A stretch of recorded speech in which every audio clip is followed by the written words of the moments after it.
Hello aspirants. कैसे हैं आप सब? कैसी तैयारी चल रही है आप सबकी? आई होप सब अच्छे से पढ़ाई कर रहे होंगे, सबकी तैयारी अच्छी चल रही होगी। Aspirants, welcome to our YouTube channel knowledge hub. Knowledge hub में आपका एक बार फिर से स्वागत है। और आज हम सभी एस्पिरेंट्स के लिए एक मज़ेदार कंटेंट लेके आए हैं जिसको पढ़ के आपको काफ़ी मज़ा आने वाला है। ठीक है, तो चलिए बिना किसी देरी के शुरुआत करते हैं, उस कंटेंट की तरफ बढ़ते हैं। और वीडियो के लास्ट तक बने रहिए। और अगर आप चैनल पर नए हैं तो चैनल को सब्सक्राइब जरूर करिए। वीडियो को लाइक करते हुए चलिए आगे बढ़ते हैं, अपना कंटेंट शुरू करते हैं।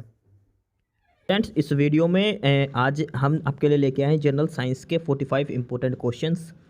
और ये क्वेश्चंस जो रिपीटेड हैं एग्जाम में और मल्टीपल टाइम पूछे जाते हैं।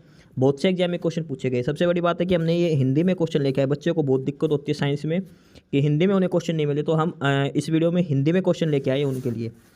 ठीक है, तो एक बार फटाफट से ये सारे क्वेश्चन देख लेते हैं क्या क्या क्वेश्चन है। जनरल साइंस के क्वेश्चन हैं। सबसे पहला है कि टिटेनस से शरीर का तंत्रिका तंत्र प्रभावित होता है। क्वेश्चन बहुत बार पूछा जाता है, टिटेनस है उससे शरीर का कौन सा अंग, कौन सा तंत्र प्रभावित होता है? तो तंत्रिका तंत्र है वो, जो टिटेनस बीमारी होती है उससे ये प्रभावित होता है।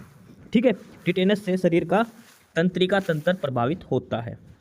ठीक है, उसके बाद सेकंड है कि स्वस्थ मनुष्य के शरीर में रक्त का औसत कितना होता है, कि एवरेज जो ब्लड होता है शरीर में, एक आदमी के शरीर में कितना ब्लड होता है? वो 5 से 6 लीटर ब्लड होता है। ठीक है, 5 से 6 लीटर खून होता है एक स्वस्थ मनुष्य के शरीर में। ठीक है, 5 से 6 लीटर खून होता है। इसके बाद अगला क्वेश्चन है, क्वेश्चन नंबर 3 है कि मनुष्य के शरीर में जो रक्त का शुद्धिकरण है वो कहाँ से होता है? तो जो हमारे शरीर में जो ब्लड जो फिल्टर होता है ब्लड, वो किडनी से होता है। कहाँ से? किडनी से हमारे शरीर में जो ब्लड है वो फिल्टर होता है किडनी में जाके। ठीक है, उसके बाद नेक्स्ट है क्वेश्चन नंबर 4, मानव शरीर की सबसे छोटी ग्रंथि पिट्यूटरी ग्रंथि मस्तिष्क में होती है। देखो इसमें दो क्वेश्चन है। सबसे पहला है कि सबसे छोटी ग्रंथि कौन सी होती है हमारे शरीर में? वो है पिट्यूटरी ग्रंथि। और पिट्यूटरी ग्रंथि कहाँ स्थित होती है? ये मस्तिष्क में स्थित होती है पिट्यूटरी ग्रंथि। और पिट्यूटरी ग्रंथि को मास्टर ग्लैंड भी बोलते हैं। मास्टर ग्लैंड, मास्टर ग्रंथि। ठीक है, ग्लैंड को हिंदी में ग्रंथि बोलते हैं। तो मास्टर ग्रंथि है वो पिट्यूटरी ग्रंथि है, जो सबसे छोटी ग्रंथि है, और इसको मास्टर ग्लैंड बोलते हैं पिट्यूटरी ग्रंथि को। ठीक है, इसके बाद क्वेश्चन नंबर 5 है कि मानव शरीर की सबसे बड़ी ग्रंथि यकृत होती है, यानी कि यकृत तो इंग्लिश में बोलते हैं लीवर। देखो सबसे छोटी ग्रंथि है ये पिट्यूटरी ग्रंथि होती है, और सबसे बड़ी कौन सी होती है? लीवर। लीवर है वो सबसे बड़ी ग्रंथि होती है मानव शरीर में। ठीक है, लार्जेस्ट ग्लैंड है वो लीवर होती है। इसके बाद अगला क्वेश्चन है, और अगला क्वेश्चन है कि इंसुलिन की खोज बेट्टिंग ओएम वेस्ट ने की थी। जो इंसुलिन है जो ब्लड के अंदर होता है, उसकी खोज किसने की थी? बेट्टिंग और वेस्ट ने की थी। इंसुलिन की खोज किसने की थी? बेट्टिंग एंड वेस्ट ने की थी। दो साइंटिस्ट है, बेट्टिंग और वेस्ट ने। उसके बाद अगला क्वेश्चन है कि वस्तु का प्रतिबिंब आंखों में किस जगह पर बनता है? ये बनता है रेटिना पर। जो भी वस्तु होती है उसका प्रतिबिंब है वो आंख में कहाँ पे बनता है? हमारी आंख के अंदर जो रेटिना होता है वहाँ पे किसी भी वस्तु का प्रतिबिंब बनता है, जिसकी वजह से हम उसको देख पाते हैं। तो जो वस्तु का जो प्रतिबिंब बनता है वो हमारे आंख में कहाँ पे बनता है? रेटिना पर। इसके बाद क्वेश्चन नंबर 8 है, नेत्रदान के समय आंख का कौन सा हिस्सा दान किया जाता है? कॉर्निया। जब भी ये सुनते हैं कि नेत्रदान करना, तो नेत्रदान में ऐसा नहीं कि हमारी पूरी आंख निकाल दी और लगा दिया, ऐसे आंख का एक हिस्सा है कॉर्निया। वो हिस्सा है जो सिर्फ दान किया जाता है नेत्रदान में, वो हिस्सा है जो दान किया जाता है। ठीक है, तो नेत्रदान में काफ़ी इंपॉर्टेंट क्वेश्चन, नेत्रदान में शरीर का कौन सा हिस्सा दान किया जाता है? तो वो है कॉर्निया। और प्रतिबिंब कहाँ बनता है वस्तु का? वो रेटिना पे बनता है। इसके बाद अगला है क्वेश्चन नंबर 9, और क्वेश्चन नंबर 9 दे रखा है कि सोयाबीन में सर्वाधिक प्रोटीन पाया जाता है। जो प्रोटीन है वो सबसे ज़्यादा किस में पाया जाता है? सोयाबीन में। ठीक है, और सोयाबीन में कितने परसेंट प्रोटीन पाया जाता है? 42%। सोयाबीन में जो प्रोटीन की मात्रा है वो 42% है। सबसे ज़्यादा प्रोटीन किस में पाया जाता है? सोयाबीन में। उसके बाद अगला क्वेश्चन, क्वेश्चन नंबर 10, जल में घुलनशील विटामिन कौन से हैं? तो जल में घुलनशील है विटामिन बी और सी। ठीक है, और जो बच गए दूसरे ए, डी, ई और विटामिन के, 4 विटामिन और बच गए। ये घुलनशील है वसा के अंदर। ठीक है, फैट के अंदर। और जो जल में है, जो वाटर में जो घुलनशील है वो विटामिन बी और सी है, जो पानी में घुलते हैं। ठीक है, बाकी बच गए विटामिन ए, डी, ई और के, ये वसा में घुलनशील विटामिन है। इसके बाद अगला है कि विटामिन सी खट्टे पदार्थों में, ये क्वेश्चन बहुत बार पूछा जाए कि खट्टे पदार्थों में कौन सा विटामिन पाया जाता है? खट्टे पदार्थों में कौन सा विटामिन पाया जाता है? तो इसमें होता है विटामिन सी। विटामिन सी जो है वो खट्टे पदार्थों में पाया जाता है, सिट्रिक एसिड। ठीक है, विटामिन सी खट्टे पदार्थों में, एस्कॉर्बिक एसिड करके नाम है इसका। और विटामिन सी, ये रहा अगला क्वेश्चन, विटामिन सी का रासायनिक नाम क्या है? स्कर्विक एसिड। ठीक है, विटामिन सी का रासायनिक नाम है। इसके बाद अगला क्वेश्चन है, और अगला है कि जीव विज्ञान का जनक अरस्तु को कहा जाता है। जो बायोलॉजी है, बायोलॉजी का जो फादर ऑफ बायोलॉजी या फिर जीव विज्ञान का जो जनक है वो किसको कहा जाता है? अरस्तु को। इंग्लिश में इसको तो अगला है कि जीव विज्ञान का जनक अरस्तु को कहा जाता है। जीव विज्ञान यानी कि बायोलॉजी का, बायोलॉजी के फादर ऑफ बायोलॉजी किसको कहा जाता है? अरस्तु को। और अरस्तु को इंग्लिश में इसका एरिस्टोटल बोला जाता है इसको। ठीक है, अरस्तु को जीव विज्ञान यानी कि बायोलॉजी का फादर ऑफ बायोलॉजी अरिस्टोटल, अरस्तु। इसके बाद अगला क्वेश्चन है कि जीव विज्ञान शब्द का प्रयोग सर्वप्रथम किसने किया? देखो, जीव विज्ञान शब्द के जो फादर हैं वो तो है एरिस्टोटल, अरस्तु बोलते हैं जिसको। ठीक है, लेकिन जो जीव विज्ञान जो टर्म है, जो वर्ड है, ये सबसे पहले किसने दिया था? तो ये लैमार्क और ट्रेविरेनस ने दिया था। ठीक है, लैमार्क और ट्रेविरेनस ने जीव विज्ञान शब्द सबसे पहले जो बायोलॉजी वर्ड है वो दिया था। ठीक है, फादर ऑफ बायोलॉजी अरस्तु है, और जो जीव विज्ञान जो शब्द का प्रयोग सबसे पहले किया किसने था? ये लैमार्क और ट्रेविरेनस ने किया था। ठीक है, इसके बाद अगला क्वेश्चन, क्वेश्चन नंबर 15, और वो है कि वनस्पति विज्ञान के जनक थियोफ्रेस्टस को कहा जाता है। वनस्पति विज्ञान जो बॉटनी हम जो बोलते हैं, जो पेड़ पौधों से संबंधित जो विज्ञान है, उसमें उसका जो जनक है उसको उसका क्या नाम है? थियोफ्रेस्टस नाम है। थियोफ्रेस्टस नाम है वनस्पति विज्ञान के जनक का। ठीक है, इसके बाद अगला क्वेश्चन है, आधुनिक वर्गीकी, मॉडर्न टेक्सोनोमी के पिता लिनियस को कहा जाता है। जो आधुनिक वर्गीकी है, यानी कि जो टेक्सोनोमी है, और उसके जो फादर हैं उसका क्या नाम? उनको लिनियस को कहा जाता है। ठीक है, मॉडर्न टेक्सोनोमी के जो फादर है वो लिनियस को कहा जाता है। आधुनिक वर्गीकी का पिता लिनियस को कहा जाता है, और वनस्पति विज्ञान के पिता को थेरोफ्रेस्टस को कहा जाता है, और जीव विज्ञान का पिता किसे कहा जाता है? अरस्तु को कहा जाता है, एरिस्टोटल को। इसके बाद अगला क्वेश्चन है, क्वेश्चन नंबर 17, एडवर्ड जेनर ने चेचक के टिक्के की खोज की थी। जो चेचक का टिक्का है उसकी खोज किसने की थी? एडवर्ड जेनर ने। चेचक के टिक्के की खोज किसने की थी? एडवर्ड जेनर ने। इसके बाद अगला है क्वेश्चन नंबर 18। क्वेश्चन नंबर 18 है कि आम का वनस्पति नाम, जो आम का जो साइंटिफिक नेम है, और वो है मैंजीफेरा इंडिका। मैंजीफेरा इंडिका, ये आम का वनस्पति नाम, मैंजीफेरा इंडिका, ये आम का जो साइंटिफिक नेम है वो है मैंजीफेरा इंडिका, आम का वनस्पति नाम। इसके बाद अगला क्वेश्चन है question number 19, carbon dioxide gas green house प्रभाव में सबसे ज़्यादा योगदान कर, जो ग्रीन हाउस इफेक्ट होता है जो, उसमें जो सबसे ज़्यादा हानिकारक जो गैस है वो है कार्बन डाइऑक्साइड। कार्बन डाइऑक्साइड सबसे ज़्यादा ग्रीन हाउस इफेक्ट शो करती है। सबसे ज़्यादा ग्रीन हाउस इफेक्ट कौन सी गैस से होता है? ग्रीन हाउस प्रभाव सबसे ज़्यादा कार्बन डाइऑक्साइड गैस के कारण होता है। उसके बाद अगला क्वेश्चन है कि त्वचा का कैंसर सूर्य की पैराबैंगनी किरणों से, जो सूरज की जो पैराबैंगनी किरणें हैं उनसे हमारी रक्षा कौन करता है? ओजोन। ओजोन का फार्मूला है O3। ओजोन जो परत है हमारी पृथ्वी के चारों तरफ, वो सूर्य की जो हानिकारक जो पैराबैंगनी किरणें हैं उनको रोकती है। ये हमने सब ने पढ़ा है, लेकिन उसमें क्वेश्चन ये बनता है कि जो पैराबैंगनी जो किरणें आती हैं हमारे जो सूर्य से आएंगी, तो उससे हमें क्या नुकसान होगा? तो जो पैराबैंगनी किरणें जो आएंगी उससे हमारी त्वचा का कैंसर होगा, जो स्किन कैंसर बोलते हैं वो। सूर्य की पैराबैंगनी किरणें अगर धरती पे आने लग गई तो इंसान के शरीर के जो स्किन है उसका कैंसर हो जाएगा, त्वचा का कैंसर होना शुरू हो जाएगा, त्वचा गलने लग जाएगी, जल जाएगी। ठीक है, तो त्वचा का कैंसर सूर्य की पैराबैंगनी किरणों से होता है। उसके बाद अगला है रेबीज के टिक्के की खोज। जो रेबीज होता है, जो कुत्ते के काटने से जो रेबीज रोग होता है, खरगोश के, कुत्ते, चूहे के काटने से, इनसे इसकी खोज किसने करी थी? रेबीज के टिक्के की खोज। और रेबीज के टिक्के की खोज करी थी अलेक्जेंडर फ्लेमिंग ने। रेबीज के टिक्के की खोज किसने की थी? अलेक्जेंडर फ्लेमिंग ने रेबीज के टिक्के की खोज की थी। इसके बाद नेक्स्ट क्वेश्चन है, विद्युत बल्ब के अंदर आर्गन गैस भरी होती है। ये काफ़ी इंपॉर्टेंट क्वेश्चन है। विद्युत बल्ब के अंदर कौन सी गैस होती है? आर्गन। बहुत बार बच्चे जल्दबाजी में यहाँ पे ऑक्सीजन करके आते हैं, लेकिन ध्यान रखना विद्युत जो बल्ब है, जो हमारा बल्ब होता है घर में, जो येलो लाइट से निकलती है वो आर्गन गैस की वजह से होती है। उसमें कौन सी गैस होती है? आर्गन गैस होती है विद्युत बल्ब में। इसके बाद अगला है क्वेश्चन नंबर 23, और क्वेश्चन है कि इन्हें आसाने वाली गैस, और आसाने वाली गैस होती है नाइट्रस ऑक्साइड, N2O। ठीक है, नाइट्रस ऑक्साइड नाइट्रस ऑक्साइड होती है, और इसमें इसकी जो खोज की थी नाइट्रस ऑक्साइड की वो की थी प्रिस्टले ने। प्रिस्टले ने नाइट्रस ऑक्साइड की खोज की थी। ठीक है, नाइट्रस ऑक्साइड जो हंसाने वाली गैस है, इंग्लिश में इसको लाफिंग गैस बोलते हैं। लाफिंग गैस, लाफिंग गैस है नाइट्रस ऑक्साइड। ठीक है, इसकी खोज की थी प्रिस्टले ने। लाफिंग गैस की खोज किसने की थी? प्रिस्टले ने की थी। उसका सर्वप्रथम आवर्तिक सारणी का निर्माण रशियन वैज्ञानिक मेंडलीफ ने किया था। जो पीरियोडिक जो टेबल बोलते हैं, जो केमिस्ट्री में पीरियोडिक टेबल जो होती है आवर्त सारणी, उसका निर्माण किया था एक रशियन साइंटिस्ट थे और उसका नाम था मेंडलीफ। मेंडलीफ ने सबसे पहले आवर्त सारणी का निर्माण किया था। ठीक है, मेंडलीफ ने सबसे पहले जो पीरियोडिक टेबल है उसका निर्माण किया था। मेंडलीफ एक रशिया का साइंटिस्ट। इसके बाद बात करें सबसे पहली बनाई थी मेंडलीफ ने, और जो आधुनिक आवर्त सारणी जो मॉडर्न पीरियोडिक टेबल है वो किसके द्वारा बनाई गई थी? वो बनाई गई थी मोजले के द्वारा। ठीक है, मोजले के द्वारा आधुनिक आवर्ती सारणी बनाई गई थी। आवर्त सारणी की पीरियोडिक टेबल है, जो मॉडर्न पीरियोडिक टेबल है जो हम यूज़ करते हैं केमिस्ट्री में अब, उसका निर्माण किया गया था मोजले के द्वारा। सबसे पहली बनाई गई थी वो मेंडलीफ ने बनाई थी। ठीक है, उसके बाद क्वेश्चन नंबर 26 है, विद्युत धारा को किस में मापा जाता है? एम्पियर में। जो विद्युत धारा होता है, इलेक्ट्रिक करंट होता है, उसको किस में मापा जाता है? एम्पियर उसकी इकाई होती है। ए से इसको डिनोट करते हैं। तो विद्युत धारा को किस में मापा जाता है? एम्पियर में।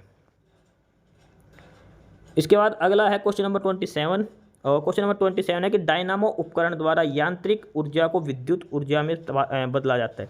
डायनामो होता है, उसके द्वारा जो यांत्रिक यानी कि जो मैकेनिकल एनर्जी होती है उसको इलेक्ट्रिकल एनर्जी में कन्वर्ट किया जाता है। ठीक है, मैकेनिकल एनर्जी को इलेक्ट्रिकल एनर्जी में कन्वर्ट किया जाता है। यांत्रिक ऊर्जा को विद्युत ऊर्जा में रूपांतरित किया जाता है। किसके द्वारा? डायनामो के द्वारा। यांत्रिक ऊर्जा को विद्युत ऊर्जा में किसके द्वारा बदला जाता है? डायनामो के द्वारा। डायनामो का क्या फंक्शन होता है? जो मैकेनिकल एनर्जी है उसको इलेक्ट्रिकल एनर्जी में कन्वर्ट करना, ये डायनामो का मुख्य काम है। इसके बाद अगला क्वेश्चन है कि मोमबत्ती जो हम यूज़ करते हैं घर में, कैंडल, वो रासायनिक ऊर्जा को प्रकाश एवं उष्मा ऊर्जा में रूपांतरित करते। जो केमिकल एनर्जी होती है, यानी कि जो मोमबत्ती जलाते हैं तो उसमें एक केमिकल टाइप की रिएक्शन, मान लो मोमबत्ती जलती रहती है, मोम खत्म होता रहता है धीरे धीरे, तो वो क्या करते हैं, जो रासायनिक ऊर्जा है उसको किस में बदल देते हैं? एक तो प्रकाश मिलता है हमें, रोशनी मिलती है प्रकाश में, और एक वो गर्म जो आग से जो गर्माहट होती है वो तो उष्मा ऊर्जा। दो ऊर्जा मिलती है हमें मोमबत्ती से, प्रकाश ऊर्जा और उष्मा ऊर्जा में। तो मोमबत्ती का काम क्या है? जो रासायनिक ऊर्जा है उसको प्रकाश एवं उष्मा ऊर्जा में रूपांतरित करना। ठीक है, तो मोमबत्ती जो केमिकल जो एनर्जी है उसको लाइट एनर्जी और हीट एनर्जी में कन्वर्ट करती है मोमबत्ती। उसके बाद अगला है क्वेश्चन नंबर 29, प्रकाश वर्ष को इंग्लिश में बोलते हैं लाइट ईयर। अब लाइट ईयर किसकी इकाई है, किसकी यूनिट है? ये दूरी मापने की इकाई है। ठीक है, दूरी मापने की इकाई है लाइट ईयर। ध्यान रखना, ईयर देख के टाइम मत बता देना कि भाई लाइट ईयर क्या है, समय मापने की नहीं। जो लाइट ईयर है वो दूरी मापने की इकाई है, डिस्टेंस मापने की, और ये काफ़ी लंबी लंबी दूरी मापी जाती है, जैसे पृथ्वी से चांद की दूरी, पृथ्वी से सूर्य की दूरी।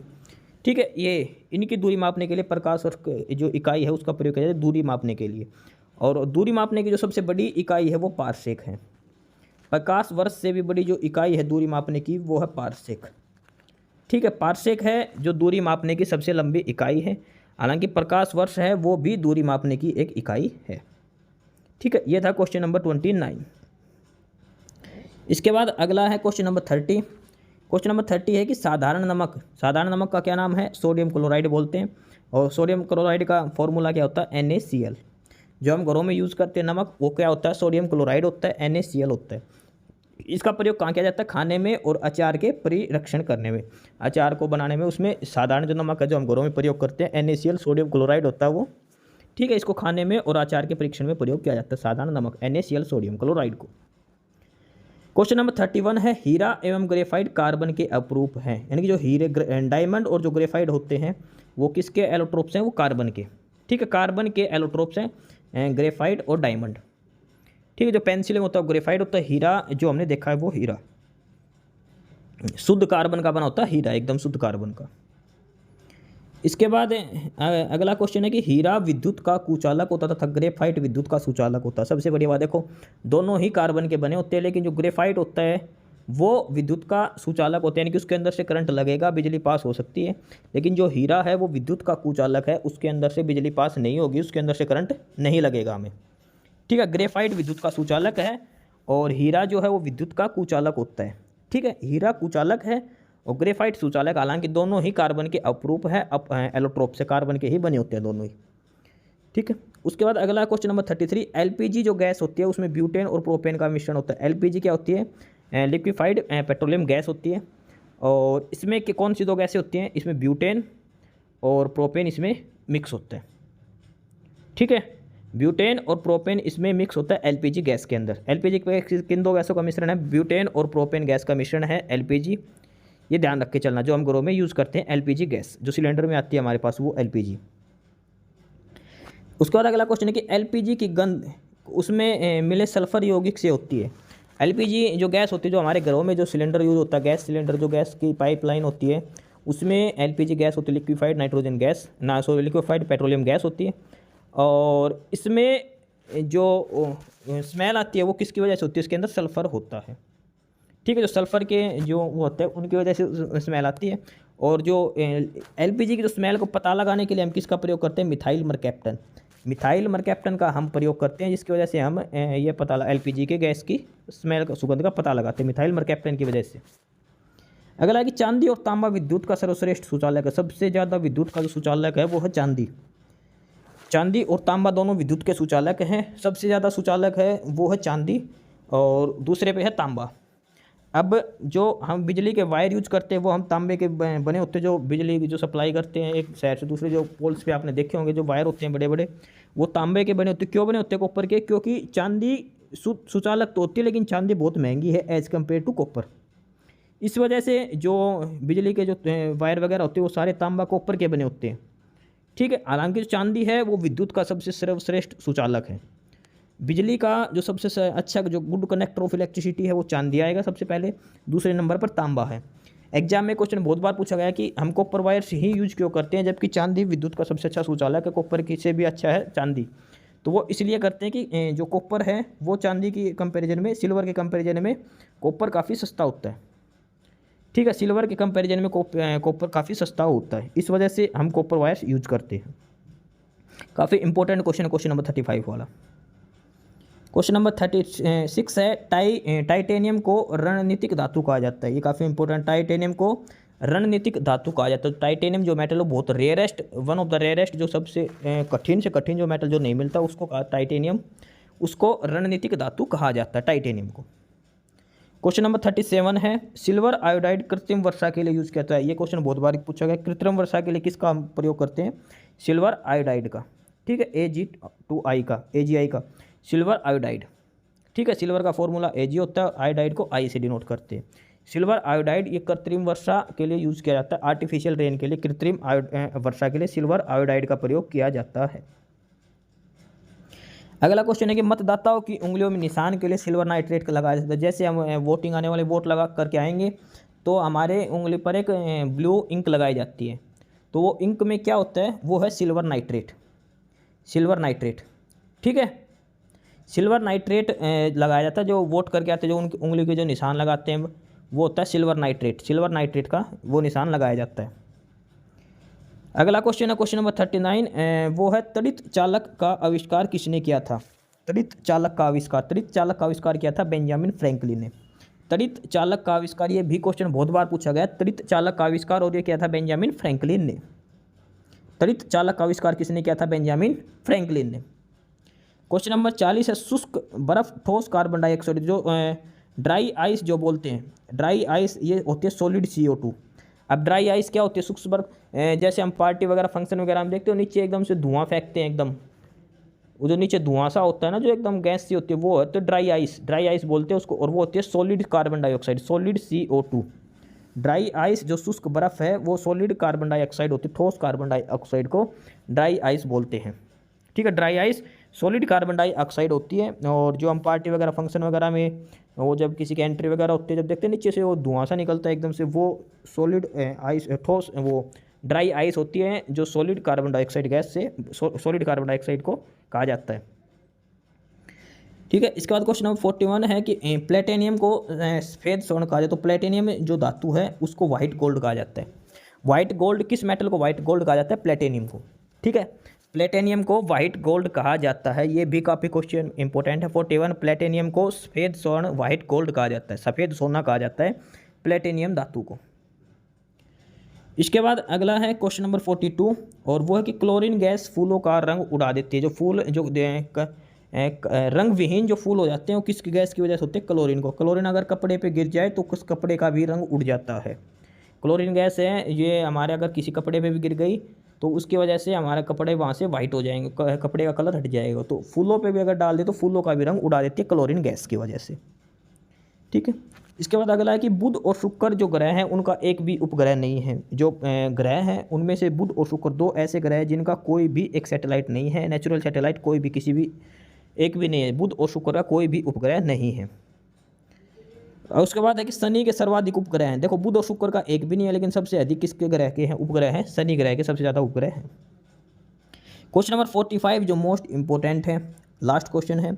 मनुष्य का रक्त बैंक स्प्लीन या प्लीहा को कहा जाता है। तो ब्लड बैंक होता है जो हमारे शरीर का, वो किसको कहा जाता है, स्प्लीन को। ठीक है, स्प्लीन को हिंदी में क्या कहा जाता है, प्लीहा। तो हमारे शरीर का जो ब्लड बैंक है वो किसको कहा जाता है, स्प्लीन या फिर प्लीहा को मनुष्य शरीर का ब्लड बैंक कहा जाता है। तो एस्पिरेंट्स ये 45 क्वेश्चन थे जो मोस्ट इंपॉर्टेंट है जनरल साइंस के। वो 45 क्वेश्चन हैं, ये बहुत बार पूछे गए हैं, हर एग्जाम में पूछे गए हैं। आप वीडियो को फास्ट करके देख सकते हो एक बार। और ये मोस्ट इंपॉर्टेंट क्वेश्चन मान के चलिए, ये 45 क्वेश्चन है, ये हर एग्जाम सेट में इनमें से एक दो क्वेश्चन हर एग्जाम में इनमें से पूछा जाता है। तो आप चाहे किसी भी एग्जाम की करो, चाहे स्टेट का एग्जाम हो या फिर सेंट्रल लेवल पे एग्जाम, कोई भी एग्जाम हो, तो जनरल साइंस के जो 45 क्वेश्चन है इन्हीं में से ही एक दो क्वेश्चन हर एग्जाम में पूछे जाते हैं। तो आप ये क्वेश्चन जरूर करके जाइए, मोस्ट रिपीटेड क्वेश्चन है जनरल साइंस के। अगर आपको कोई स्पेसिफाइक सब्जेक्ट पे वीडियो चाहिए तो आप वो भी कमेंट बॉक्स में कमेंट करके बता सकते हो। बाकी आज की वीडियो में इतना ही था। एस्पिरेंट्स यही था आज की इस वीडियो में आपके लिए। ठीक है, और बाकी अगर कुछ नहीं समझ में आया या कुछ पूछना हो या फिर किसी स्पेसिफिक टॉपिक पे पूछना हो, वीडियो बनवानी हो, तो आप कमेंट बॉक्स में कमेंट कर सकते हैं। ठीक है, बाकी आप हमारा चैनल नॉलेज हब को सब्सक्राइब जरूर करें, अपने फ्रेंड्स को रिकमेंड करें और वीडियो को लाइक करें, शेयर करिए, जुड़े रहिए हमारे साथ।